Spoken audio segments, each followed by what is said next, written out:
찬송하겠습니다. 찬송 401장 찬송하겠습니다. 사모님 얘가 켜져 있네. 제 모니터가 켜져 있어요. 요거. 예, 요거 켜져 있어요. 그럼 뭐 킬 필요 없으니까.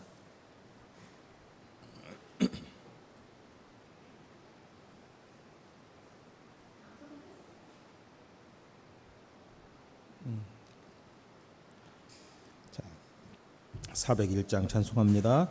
주의 곁에 있을 때 마음이 든든하오니 주여 내가 살 동안 인도하여 주소서. 주여 나를 인도하소서. 빠른 세상 살 동안 주여 인도하소서. 피난처인 예수여 세상 물결 험할 때 크신 은혜 베푸사 나를 숨겨주소서. 주여 나를 인도하소서. 빠른 세상 살 동안 주여 인도하소서. 세상 풍파 지난 후 영화로운 나라와 눈물 없는 곳으로 들어가게 하소서. 주여 나를 인도하소서. 빠른 세상 살 동안 주여 인도하소서. 아멘. 하나님 말씀은 고린도 후서 보겠습니다.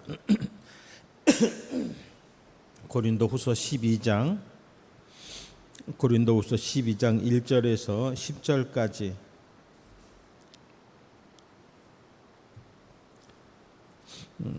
고린도후서 12장 1절에서 10절까지 우리 같이 읽겠습니다. 시작.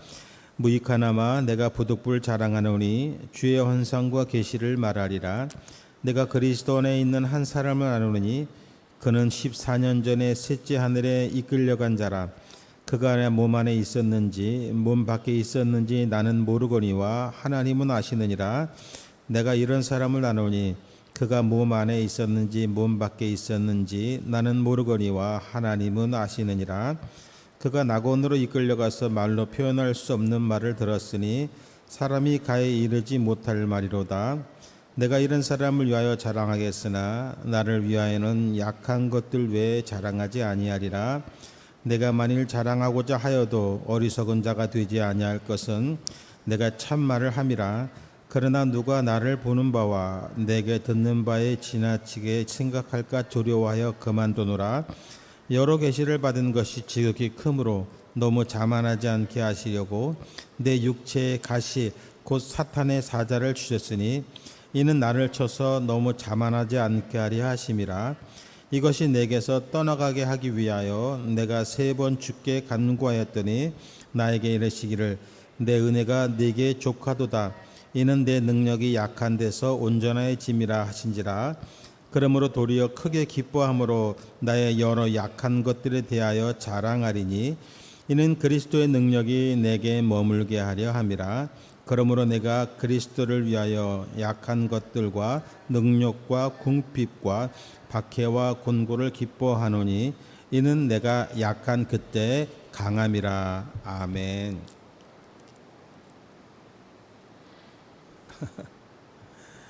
참 비가 참 진짜 많이 옵니다.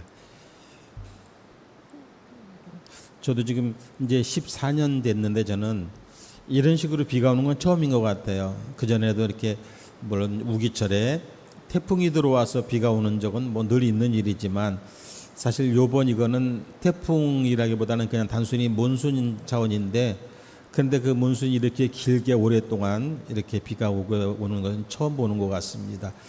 아마도 기후 변화에 따른 지금 세계 곳곳이 온갖 기후 변화로 인해서 엊그제 그 네팔에서 일어난 사고 보셨죠? 그것도 조사 결과는 빙하가 무너지면서 한꺼번에 그 물살을 일으키고 그것이 댐을 붕괴시키면서 순식간에 그냥 물이 막 쓰나미처럼 들이닥치는데 엄청나더라고요. 그 장면들을 보니까 결국 이 모든 것이 기후 변화에 따른 그러한 어쩌면 우리 인류가 치러야 될 대가에 대한 부분이 아닌가 그렇게 생각이 됩니다. 오늘 본문의 말씀은 이제 사도 바울에 대한 말씀이죠. 사도 바울은 어쩌면 사도 가운데 가장 위대한 사도라고 우리가 말할 수 있는 그런 분이죠. 신약성경 27권 중에서 거의 24권을 다 기록했다고 할 정도로 하나님의 계시를 많이 받은 그런 그런 사도였고 또 지혜와 학문이 아주 뛰어난 그런 분이셨습니다. 오늘 고린도후서 12장 본문의 말씀은 바울이 받은 그 하나님의 계시와 환상이 얼마나 크고 놀라운 것인가를 말씀해 주고 있어요. 그만큼 사도 바울은 다른 어떤 사도들보다도 더 많은 신령한 은혜를 받은 그러한 분이었고 또 하나님의 큰 은혜를 받은 그런 사람이 바로 사도 바울이었습니다. 그런데 그럼에도 불구하고 사도 바울은 내적으로 하나의 큰 고민을 가지고 있었습니다. 그것은 바울이 자신이 이렇게 말했죠. 육체의 가시. 오늘 본문에서 우리가 봤듯이 사단의 가시라고 말하고 있습니다. 물론 이것이 무엇인지 성경의 문맥상으로 볼 때 정확히 알 수는 없지만 아마 추측하건대 고칠 수 없는 그런 불치병에 가까운 것이 아니었을까. 아마 그 당시에는 고칠 수 없는 그런 병이었던 것으로 보입니다. 지금으로 말한다면 뭐라 그럴까요? 무슨 고질병, 성인병이라든지 그런 것이라 볼 수 있겠죠. 하나님의 계시와 엄청난 은혜를 받은 그가 어떻게 그렇게 몹쓸 병에 시달리고 또 다른 사람을 고치는 그가 어떻게 자신의 병을 고치지는 못하였을까? 우리 이런 의문점을 한번 가져볼 수도 있을 것입니다. 그렇다고 해서 바울이 자신의 그 병 때문에 그 병의 지배를 받고 있었다고 말할 수는 없어요. 병을 고치지 못한 것과 병에게 눌려 사는 것은 다른 문제이기 때문이죠.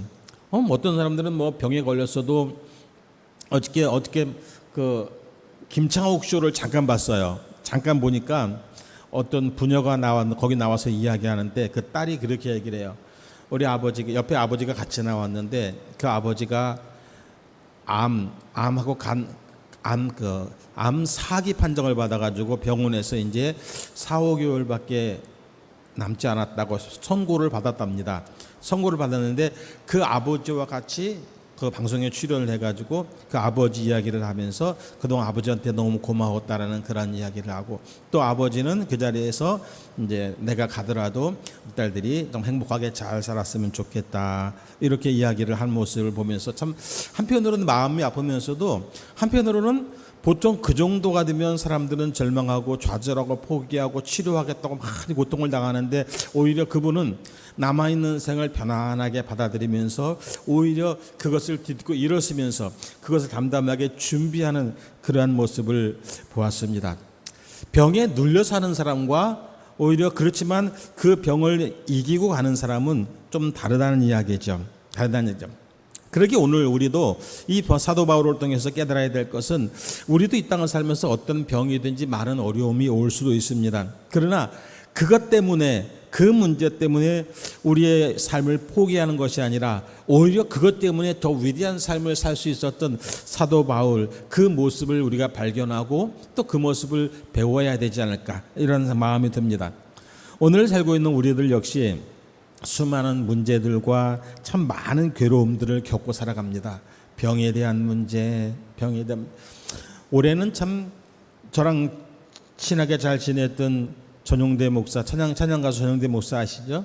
전용대 목사가 작년에 제가 한국 들어왔을 때도 같이 만나서 우리 제가 중선이 회장했을 때 우리 중선이 행사를 하고 의논하고 또 우리 전용대 목사가 여기 와서 찬양 집회를 하기로 하고 같이 식사하고 이렇게 교제를 했었는데 1월 달인가요? 갑자기 어느 날 저녁에 페이스북에 딱 전용대 목사 부고가 뜬 것을 보고 제가 참 마음이 많이 아프고 그날 밤에 좀 잠이 안 오더라고요. 잠이 안 오고 참 너무나 마음이 아프고 막상 가보지도 못하고 그랬는데 또 엊그제는 저랑 아주 굉장히 어쩌면 저의 멘토처럼 지냈던 그런 목사님이 한동안 연락이 안 됐어요. 연락이 안 되면 뭐 무소식이 희소식이라고 그냥 저도 편안하게 지냈는데 다른 루트를 통해서 들렸던 소식이 그분도 금년 2월 달에 대장암 3기 진단을 받아가지고 그동안 수술하고 항암하느라고 너무 힘들었다고 그래서 연락을 못했다고 제가 어떻게 통화를 하면서 물어봤더니 그랬다 그러더라고요. 근데 또 간으로 약간 전이가 된 것 같다 그래서 또 다시 재검을 했는데 어제 결과가 나오기를 병원에 입원해서 조직 검사를 다시 해야 되겠다라고 그래서 병원 입원 날짜를 지금 정하고 있다고 또 그런 소식을 듣고 참 마음이 좀 안 좋았습니다. 어쩌면 저것이 저의 일일 수도 있겠다. 이제 언제 닥칠지 모르겠지만 나에게도 그런 일이 충분히 있을 수 있겠다 하면서 과연 저런 일이 닥쳤을 때 저도 오늘 바울처럼 저것을 담담하게 이겨내고 오히려 더 위대한 사역자로서 발돋움을 할 수 있을까 그런 부분을 고민을 하면서 어떤 부분에서는 살짝 제 자신에 대한 의문점이 좀 들기도 했었습니다. 어쨌든 오늘날 살아가는 우리들은 그 수많은 병들 또는 사업적인 문제, 직장 문제, 가정 문제, 자녀 문제 등 어쨌든 정도의 차이가 있을지는 몰라도 우리 모두는 각자 자기마다 그 육체의 짐을 힘겹게 지고서 세상을 살아가고 있음은 분명합니다. 겉으로 보기에 웃고 행복해 보이는 사람이라고 할지라도 정도의 차이일 뿐이지 분명히 어떠한 문제점을 안고 살아가고 있다는 것입니다. 다른 사람들에게 말할 수 없는 그런 고민을 안고 사는 사람들이 아마 우리 모두라고 해도 과언이 아니겠죠. 그 문제만 해결된다면 날아갈 것 같은 그러한 문제들, 그렇게 무겁고 수고로운 문제들이 많다는 이야기입니다. 어쩌볼 때는 다른 건 다 좋은데 그 문제 때문에 모든 것을 포기해버리고 싶은 그러한 고민거리도 우리에게 있을 수가 있습니다. 참 글쎄 그 고민거리가 없어지기만 한다면 뭔가 다 이루어질 것 같은데 말이죠.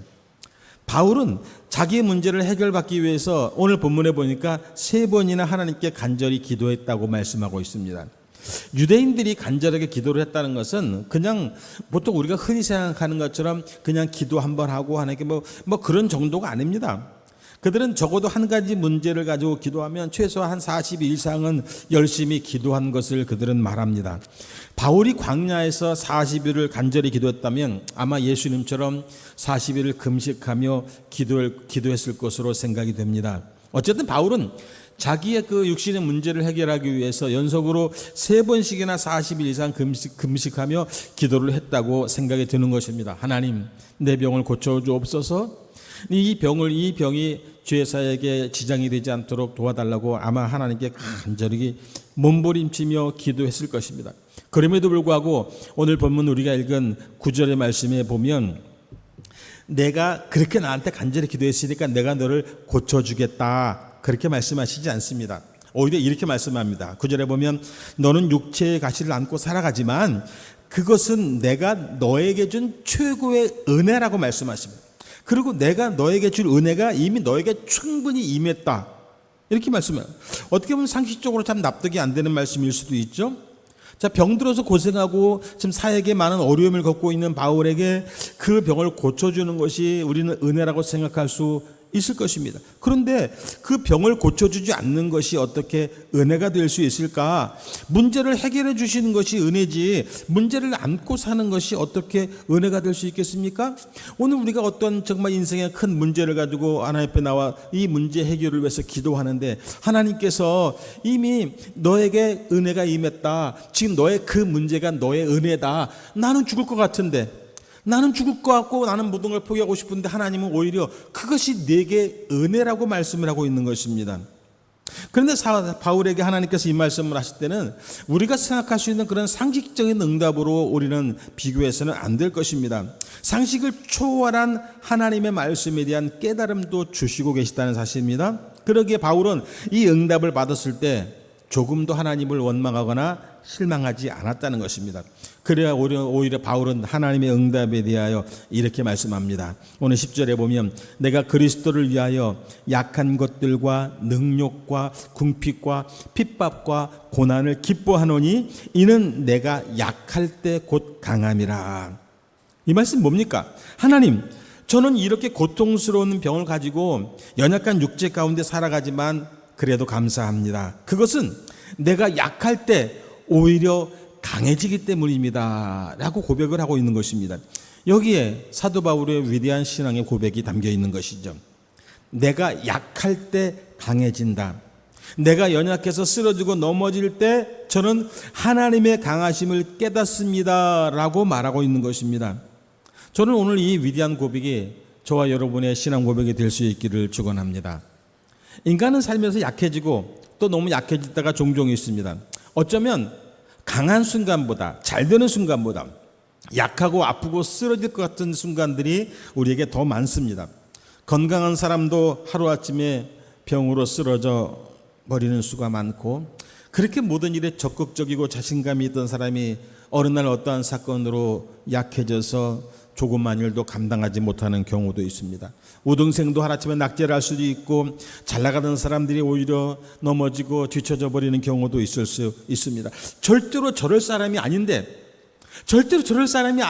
그 사람이 좌절과 실망으로 심신이 극도로 초췌해져 버리는 그러한 사람도 있습니다. 정신도 육체도 모두 약해져서 불쌍하게 되어버리는 사람도 많이 있습니다.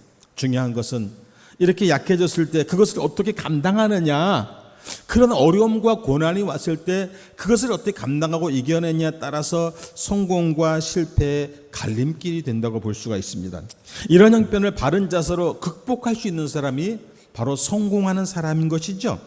어떤 난관에 머물러서 약해져 넘어져 버린다면 그런 인생은 결코 성공적인 인생이 될 수는 없을 것입니다.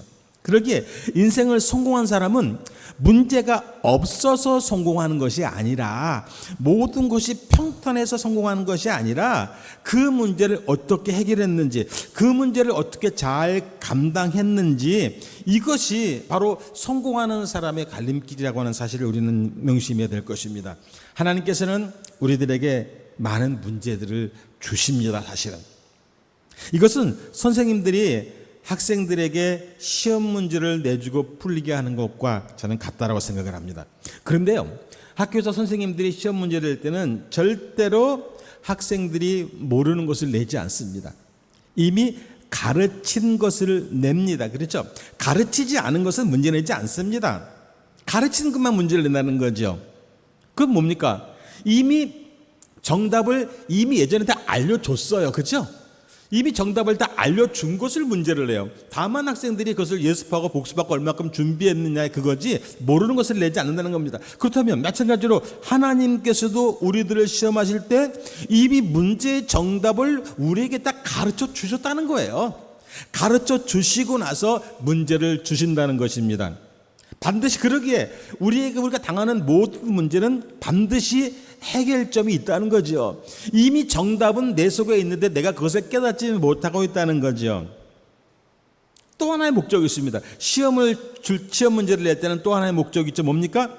우수한 사람을 뽑아서 시상하려고 하는 거죠. 하나님께서 우리에게 그런 문제를 주실 때도 결국 하나님의 사람으로 사명을 감당하는 사역자로, 하나님의 종으로 어떠한 사람을 쓰실 것인가, 아마 이런 기준을 보시고 우리에게 문제를 주실 것이라고 하는 사실입니다. 그러나 분명한 것은 이미 그 문제, 우리가 당하는 그러한 고난과 어려움에 대한 해결점을 이미 우리에게 진작에 가르쳐 주셨다는 거죠. 이걸 명심해야 되는 것입니다.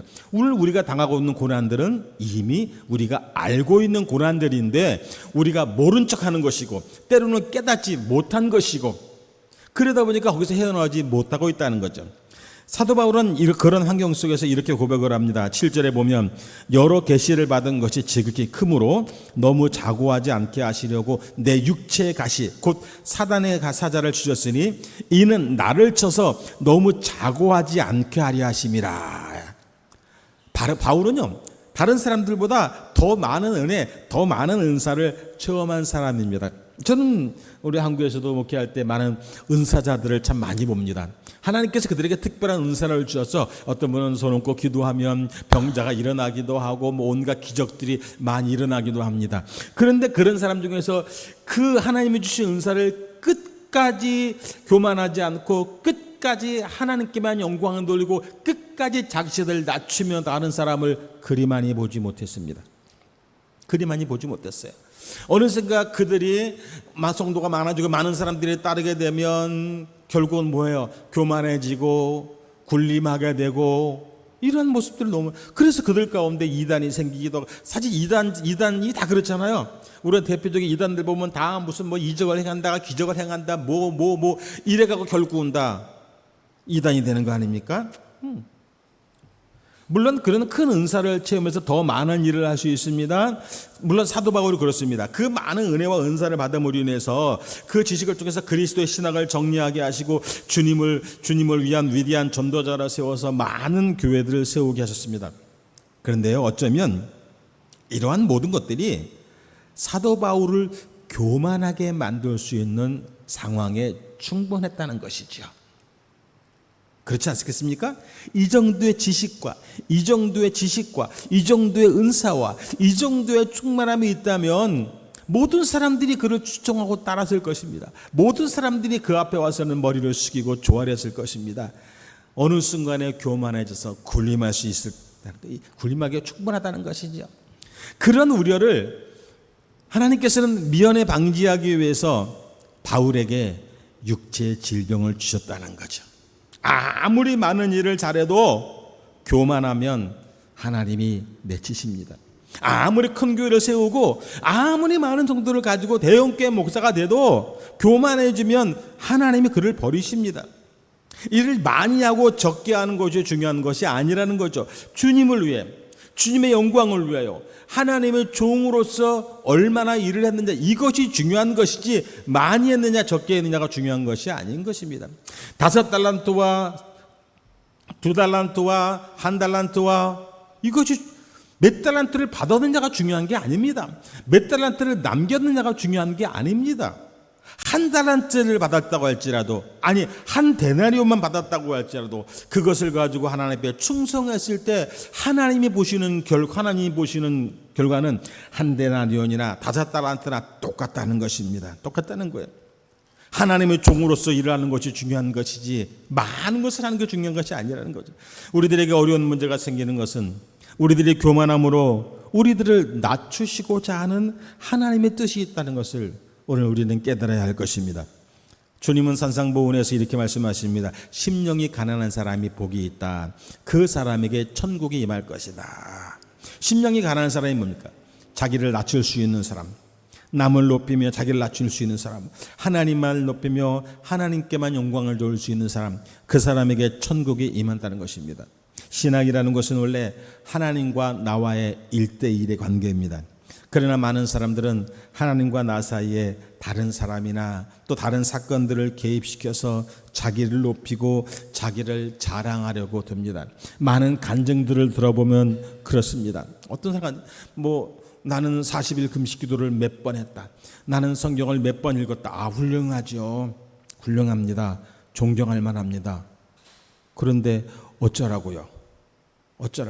어떤 사람이 이렇게 간증을 합니다. 내가 하나님 앞에 40일 금식 기도를 했더니 하나님께서 응답해 주셨다. 내가 하나님 앞에 어떻게 헌신하고 내가 교회를 세웠더니 하나님께서 내게 복을 주셨다. 이렇게 간증을 합니다. 참 저는 그런 간증을 들으면서 어떻게 간증을 저렇게 할까, 제대로 못 배웠을까, 이런 생각을 할 때가 많습니다. 간증은 뭡니까? 나를 통해서 일하시는 하나님을 드러내는 것이 간증이에요. 간증은 그렇게 해야 되네. 내가 40일 금식 기도했다고 하나님이 응답해 주셨습니까? 아니에요. 40일과 상관없어요. 40일이 아니라 400일을 해도 하나님께서 안 해주시면 안 해주시는 거예요. 그렇잖아요. 하나님께서 나에게 응답해 주신 것이 중요한 것이지 40일 금식 기도한 게 중요한 게 아니에요. 아니에요. 근데 40일 금식 기도한 거 훌륭하고 대단하지만 그것이 자랑거리가 돼서는 안 된다. 근데 예전에 보면 많은 사람들이 간증을 하면서 그런 식으로 간증을 하는 것은 하나님은 없어지고 자기가 한 것을 가지고 자기가 했던 이야기를 하는 사람을 너무 많이 봤습니다. 안타깝죠. 안타깝죠.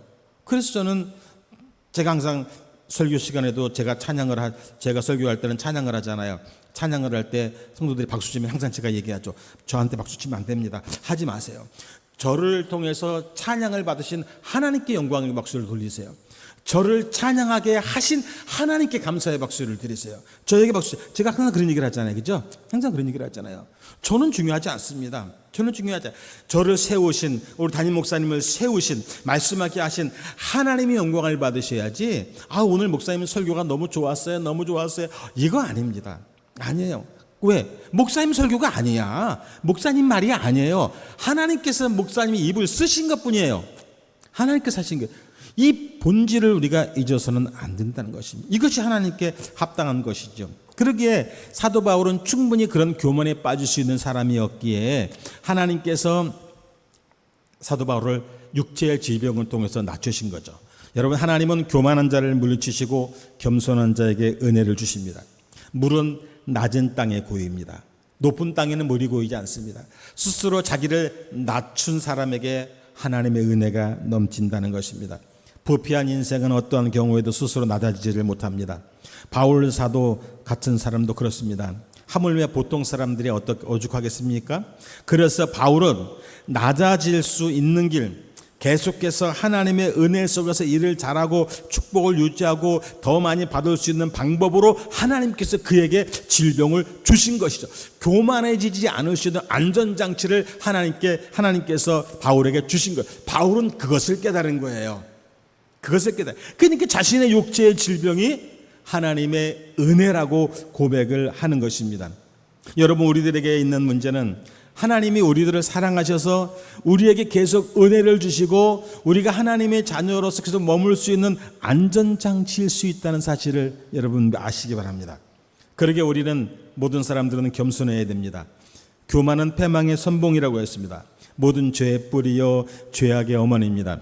사람이 멸망을 받는 죄는 바로 불신앙이요 저주를 받는 죄는 교만입니다.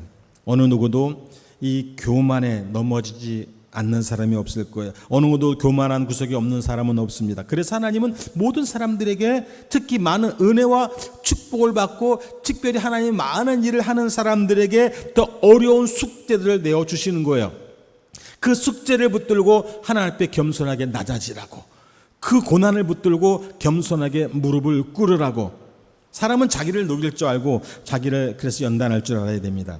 우리에게 숱한 고난이 닥쳐올 때 우리는 더 자신을 낮추고 하나님 앞에 겸손한 사람이 되었을 때 그 문제의 해답을 우리 스스로 깨달을 수 있게 되고 또 하나님께서 깨닫게 주실 것입니다.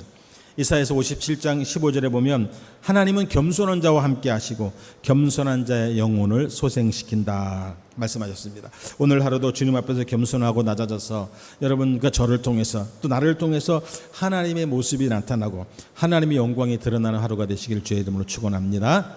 기도하겠습니다. 거룩하신 하나님, 주님의 은혜와 사랑을 감사합니다. 사도 바울은 자신에게 닥친 육체의 가시를 통해 하나님 앞에 겸손하게 낮아져 더 주의 일을 감당할 수 있는 것, 그러기에 그 육체의 가시가 오히려 은혜라고 고백을 하고 하나님께서도 내가 내게 준 은혜라고 말씀하셨습니다. 오늘 이 말씀을 깨달아서 우리에게 우리의 삶 가운데 어떤 고난과 어려움이 닥친다고 할지라도 그것이 은혜요, 그 은혜로 말미암아 우리가 교만하지 않고 낮아짐으로 더욱더 하나님의 은혜 안에 머물 수 있다는 것을 깨닫게 하여 주시옵소서. 그래야 오늘 하루도 또 우리의 삶이 더욱더 겸손하게 낮아져 섬기는 삶으로 하나님의 은혜 가운데 거하게 하여 주시옵소서. 예수님의 이름으로 감사하며 기도드립니다. 아멘.